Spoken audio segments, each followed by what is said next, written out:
आजमगढ़ नाम के राज्य में हरिसेन नाम का राजा राज्य करता था। उसकी 2 संतानें थी, राजपुत्र शिव और राजकुमारी शिवांगी। उनके राज्य की प्रजा बहुत ही सुखी थी। उनके राज्य में एक शीला नाम की औरत रहा करती थी। उसको 2 बेटियां थी, एक का नाम था उमा और दूसरी का नाम था हेमा। वे दोनों भी बाहर जाकर काम किया करती थी, लेकिन उनकी माँ उन्हें बाहर के काम करने से मना करती थी। वो दोनों अपनी माँ को काम करता देख बहुत दुखी होती थी। हमें हमारी माँ की मदद करनी चाहिए। हाँ दीदी, लेकिन हम कैसे माँ की मदद कर सकते हैं?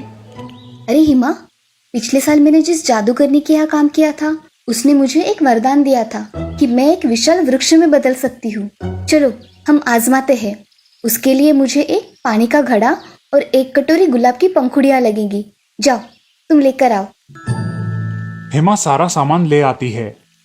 अब हेमा, तुम मेरे ऊपर ये गुलाब की पंखुड़ियाँ डालो और मैं एक बहुत बड़े फूल वाले वृक्ष में परिवर्तित हो जाऊंगी। और तुम मेरे फूल बहुत ही सावधानी से तोड़ना। किसी भी पत्ते या टहनी को कोई नुकसान नहीं होना चाहिए। ठीक है दीदी। उमा अब नीचे बैठ जाती है और मन ही मन कोई मंत्र पढ़ती है।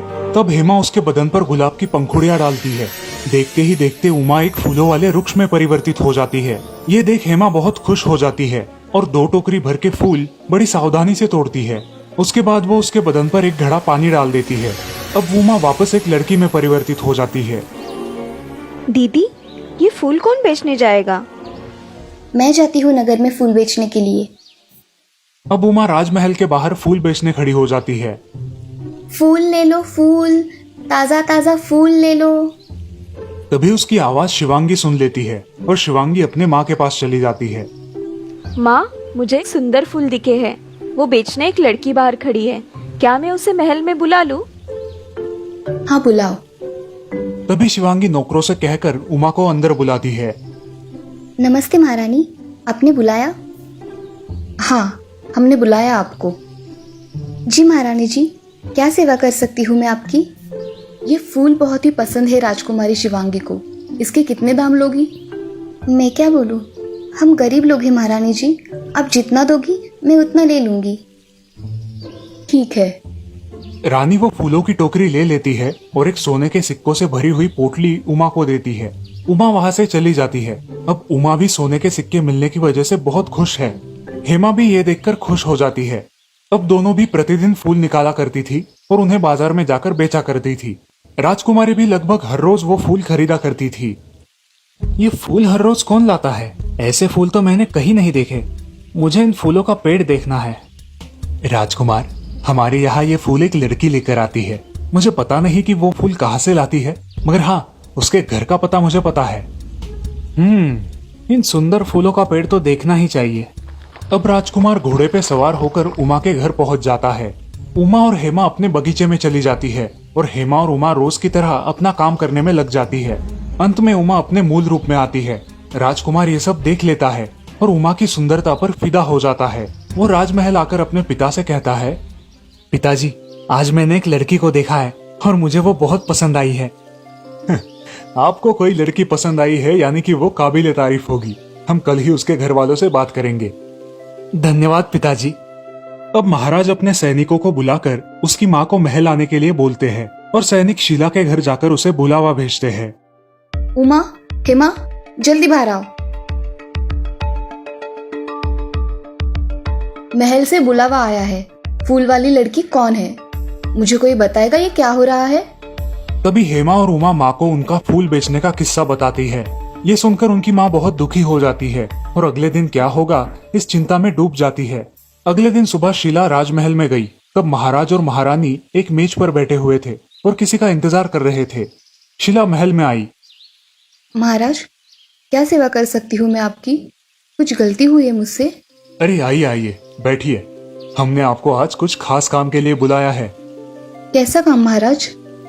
हम हमारे राजकुमार शिव के लिए आपकी बेटी उमा का हाथ मांग रहे थे। क्या आपको ये रिश्ता मंजूर है? महाराज, हम ठहरे गरीब लोग, हमारी और आपकी बराबरी कहाँ? हमें सिर्फ आपकी बेटी चाहिए, बाकी का मैं संभाल लूंगा। ये तो मेरे लिए गौरव की बात है महाराज कि मेरी बेटी आपके यहाँ शादी करके आएगी। तो ये रिश्ता मैं तय समझूं? हाँ महाराज। अब एक शुभ मुहूर्त पर शिव और उमा की शादी हो जाती है। उमा, मैं चाहता हूँ कि तुम तुम्हारे फूलों से पूरे राजमहल को महकाओ। ये आप क्या बोल रहे हो? अरे मुझे सब पता है कि तुम एक पेड़ भी बन सकती हो। राजकुमार और उमा बाग में चले जाते हैं और राजकुमार उसके बदन पर गुलाब की एक कटोरी पंखुड़ियां डालता है। उमा एक फूलों वाले वृक्ष में परिवर्तित हो जाती है। ये सब देखकर राजकुमार बहुत खुश हो जाता है। अब पूरे राजमहल में फूलों की खुशबू फैल जाती है। राजकुमारी शिवांगी अब ये सब खिड़की से हर रोज देखने लगी और मन ही मन उसे जलन होने लगी। ऐसे ही एक दिन उसने महाराज और महारानी की अनुमति ली और उमा को लेकर बाहर खेलने गई। शिवांगी, तुम उसे बाहर ले जा रही हो, मगर उसका ख्याल रखना, ठीक है? ठीक है पिताजी। शिवांगी उमा को लेकर अपनी सहेलियों के साथ खेलने चली जाती है। अब शिवांगी अपनी सहेलियों को दिखाना चाहती है कि उमा कैसे वृक्ष में परिवर्तित होती है। वो उमा से कहती है, उमा, चलो मेरी सहेलियों को तुम एक फूलों वाले वृक्ष में परिवर्तित होकर दिखाओ। क्या फिजूल की बात कर रही हो शिवांगी? मैं क्या कोई जादूगर हूँ? मुझे सब पता है, अब कराती हो कि नहीं? मैंने तुम्हारे साथ आकर बहुत बड़ी गलती कर दी। उमा वो सारे नियम शिवांगी और उसकी सहेलियों को समझाती है और गौर से बताती है कि जल्दबाजी में पत्ते और टहनियां ना तोड़े। अब सारी सहेलियां सामग्री लेकर आती है और उमा को नीचे बिठाकर बड़े ही बेढंगे तरीके से उस पर गुलाब की पंखुड़ियां डालती है। उमा एक फूलों वाले वृक्ष में परिवर्तित हो जाती है। अब सारी सहेलियां बहुत खुश हो जाती है और पेड़ के फूल तोड़ने लगती है। तभी जोरों की बारिश शुरू होती है और सारी सहेलियां जल्दबाजी में पेड़ की टहनियां तोड़ देती है। एक सहेली जल्दबाजी में ही उस पेड़ पर एक घड़ा पानी छिड़क देती है और सारी सहेलियां और शिवांगी वहां से भाग जाती है। अकेली उमा वहां घायल और विकलांग अवस्था में पड़ी रहती है। आखिर वो एक राह गुजरते आदमी से मदद मांगती है। वो आदमी उमा को अपनी बग्गी में बिठाकर उसके घर छोड़ देता है। उसे इस हालत में देख उसकी माँ बहुत परेशान हो जाती है। वो उसका इलाज करवाती है।